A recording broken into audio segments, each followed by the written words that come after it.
Yes, no, and maybe. These are the three type of answers you're getting from prospects after a sales call. And how do you handle each of them?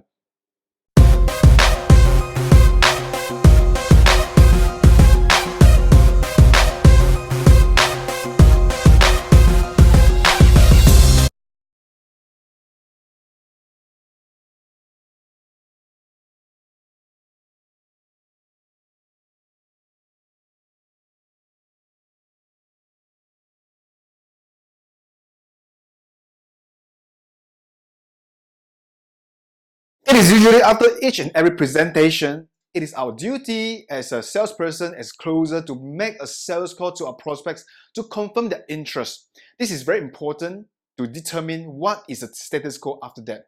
Will they be committed, or is there anything we need to further explore before we nail down the final status quo? By skipping this step, basically means our effort is all wasted. So regardless how, at the end of the day, as you call for commitment from your prospects, you will only receive three types of answers from them. Well, no more and no less. It is important that we know how to handle the whole situation and manage them in the correct manner after getting the answers. So friends, what are the three answers from your prospects after you make the sales call as a closer? Well, the best answer is none other than, of course, a big yes from your prospect.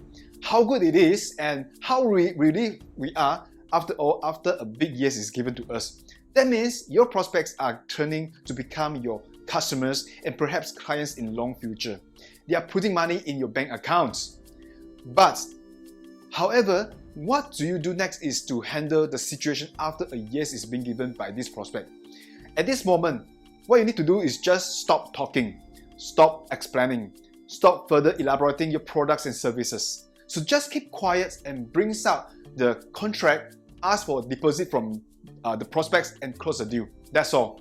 This is because the biggest mistakes that a lot of salesperson or the closer commit after a yes is given is that they like to continue talking about their products, their service, and this may create a lot of unnecessary mess. So if you are not careful, for example, you probably would commit the biggest sales sin, that is talking too much and giving too much of unnecessary information. So sometimes out of our good gestures, trying to give more information may turn out to be a nightmare that triggers some concerns from our prospects. That may cost you the deal after all. They may want to say, let me reconsider again, let me come back to you again. Well, so the best thing to do is, like I said before, just sign the contract, ask for deposit, deal close. That's all. But what if your prospect tells you, no, I'm not going for your offer? Well, so how do you respond? So don't panic, don't get disheartened, and don't be discouraged. This is because it is not the end of the world and you still have chance to overturn the situation by asking some questions. You need to ask the reasons why you have been turned down. Ask them why they are not accepting your offer. It is our duty as closer to know what is the reason by our prospects don't accept our offer, so we can take this opportunity to learn and to improve for our future deals with our other prospects. So we may ask this, well, Mr. Prospect, is it because we are not good enough? Is it because you don't like our styles? Well, Mr. Prospects, we are all adults and your feedback and input will definitely help us to improve in future.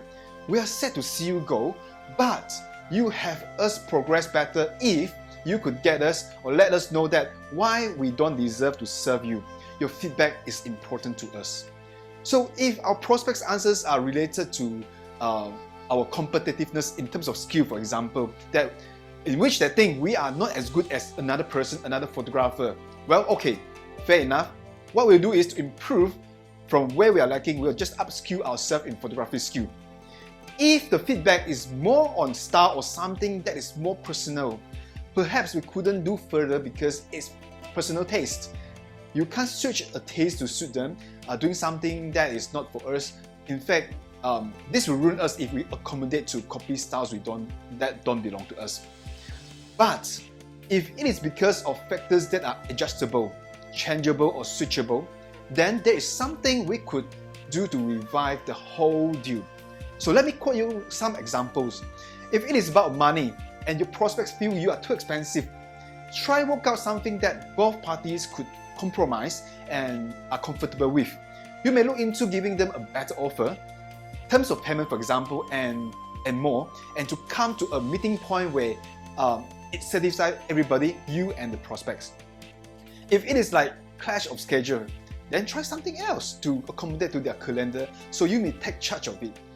However, as photographers, we all understand that we probably can be booked by one customer at a time for one day, especially for wedding day.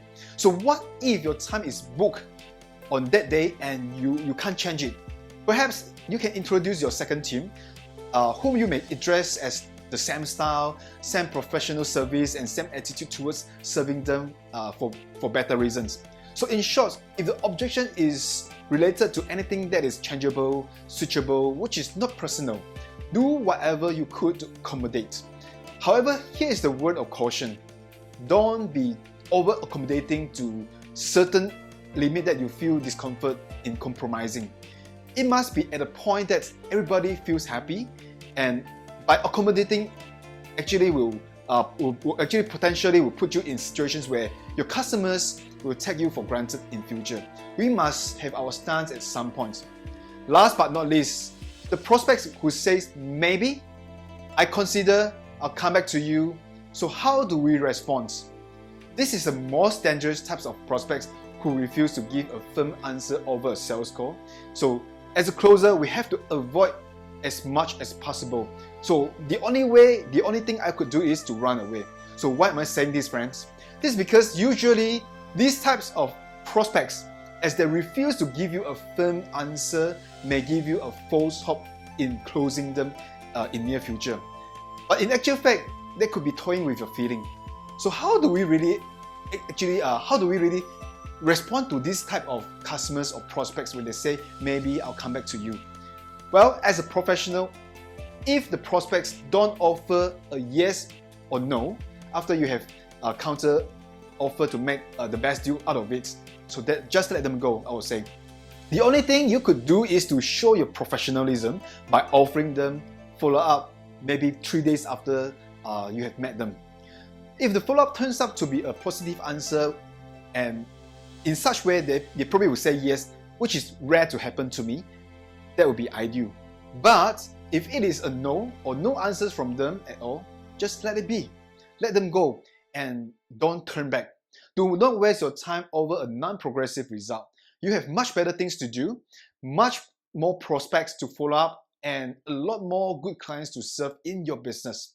So wherever you face a maybe prospects, for example, and turn out with no result, my practice is to follow once a few days after the meeting to show our courteous and professionalism.